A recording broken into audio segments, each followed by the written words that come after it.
5060 세대에게 부모 간병과 부양은 누구나 한 번 이상 겪을 수 있고 예고 없이 닥칠 수 있는 중요한 사건입니다. 어려운 경제 여건 속에서도 5, 60년을 자식 잘되기만을 바라며 헌신적으로 살아온 노부모의 어려움을 나몰라라 할 수 있는 자식이 몇이나 될까요? 요즘 노인이 노인을 돌봐야 하는 노노부양이 심각한 사회 문제로 대두되고 있습니다.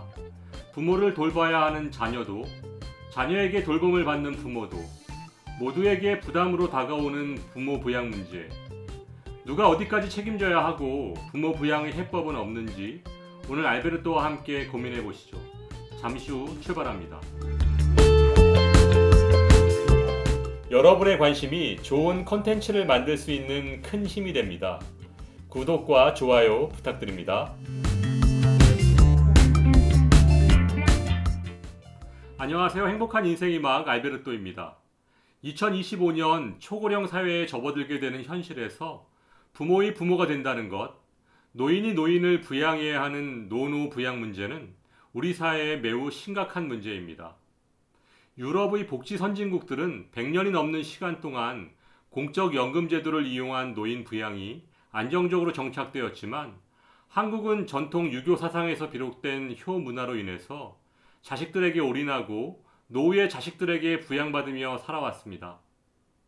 하지만 산업화와 도시화가 급속히 진행되면서 대가족이 사라지고 여성의 사회적 참여 증가와 출산율 감소, 여기에 이혼율 증가, 그 중에서도 황혼 이혼의 급속한 증가는 가족과 사회 구성의 급속한 변화를 가져왔습니다.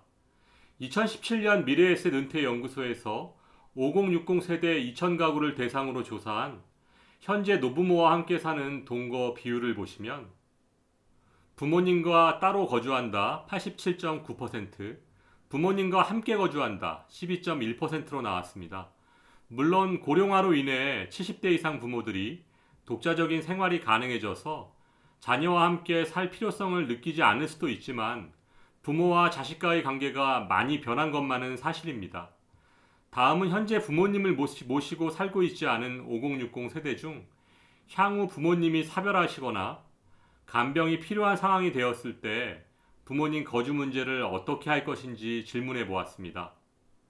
자신의 집에서 모시겠다는 응답이 14.8%였고 실버타운 및 요양시설에 모시겠다는 의견이 31.2%로 가장 많았습니다.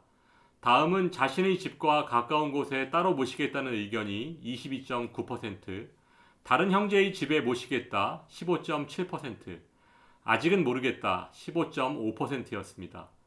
여기서 자신이 직접 모시지 않겠다는 비율이 69.8%로 나타났습니다. 앞의 두 가지 통계 자료를 종합해보면 5060 가구 열의 9인 87.9%는 현재 노부모를 모시지 않고 있으며 노부모가 혼자 살기 힘든 상황이 되더라도 자신이 직접 모시지 않는 경향이 강한 것으로 나타났습니다.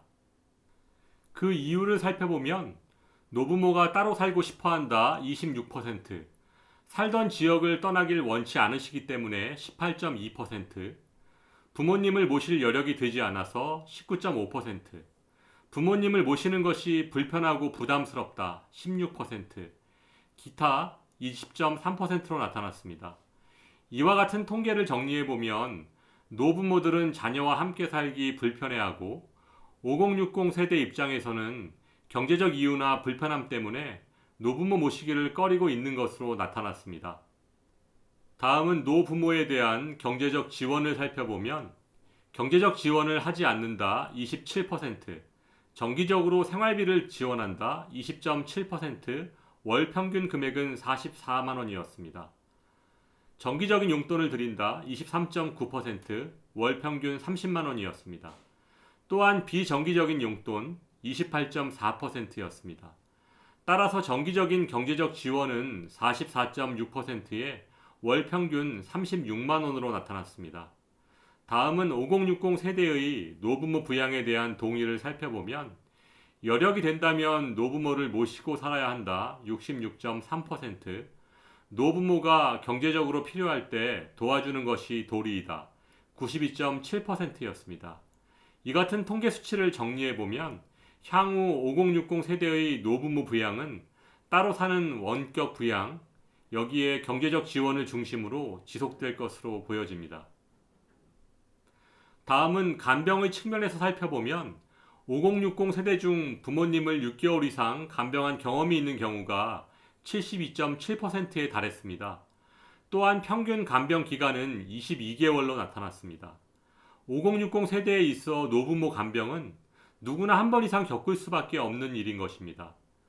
노부모 간병 방식을 살펴보면 부모님 댁으로 출퇴근하면서 간병한다 16.7%, 우리 집에 모시고 간병한다 13.9%, 나 아닌 다른 자녀 중 한 사람 집에서 간병한다 9.6%, 병원에서 간병 38.8%, 요양시설 간병 19.7%, 기타 1.2%였습니다.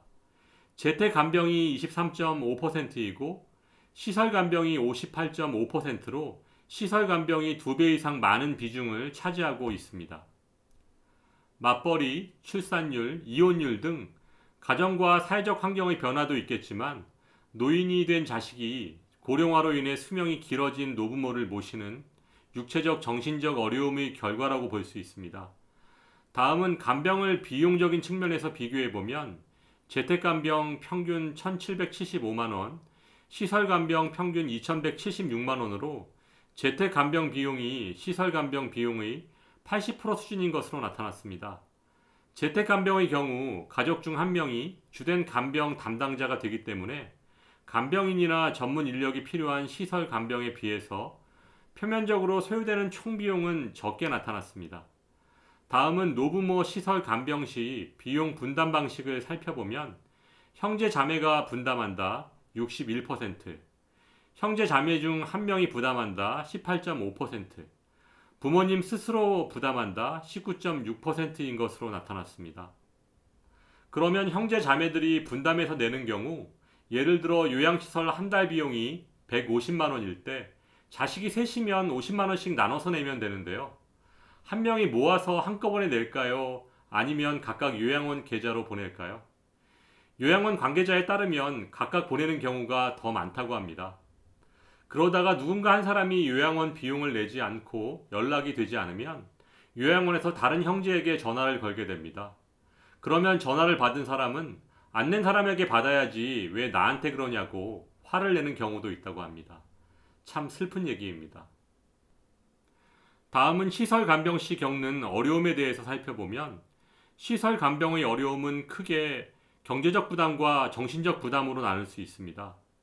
노부모를 시설에 간병한 이들의 절반인 49.4%는 비용이 부담스럽다고 답했고 비용 부담과 관련한 가족 간의 갈등을 경험했다는 경우가 32.3%였습니다. 그리고 가장 큰 어려움은 심리적인 부담감이었는데요. 부모님을 자신이 직접 모시지 않고 병원이나 요양시설에 홀로 둔 것에 대한 죄송스러운 마음을 가진 5060 세대가 52.3%였습니다. 시설 요양을 선택한 5060 세대는 몸은 편할지 모르지만 부모님께 죄송한 마음을 갖고 살고 있는 것으로 나타났습니다.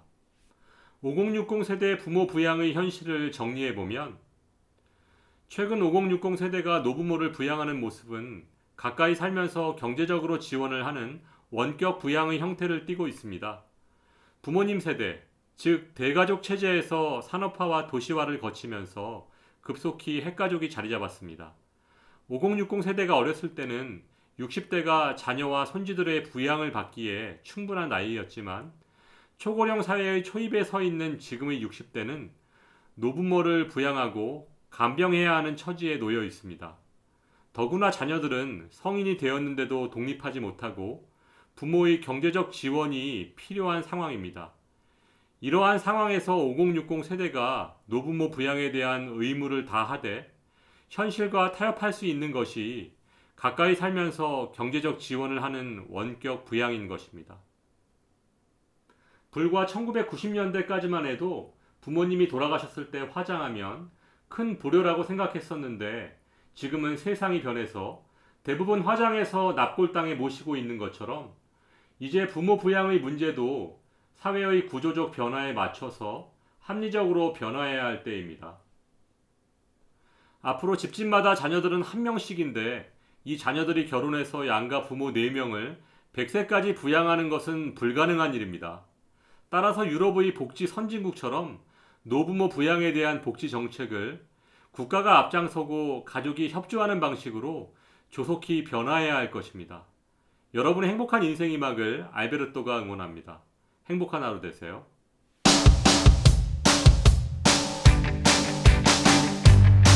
여러분의 관심이 좋은 콘텐츠를 만들 수 있는 큰 힘이 됩니다. 구독과 좋아요 부탁드립니다.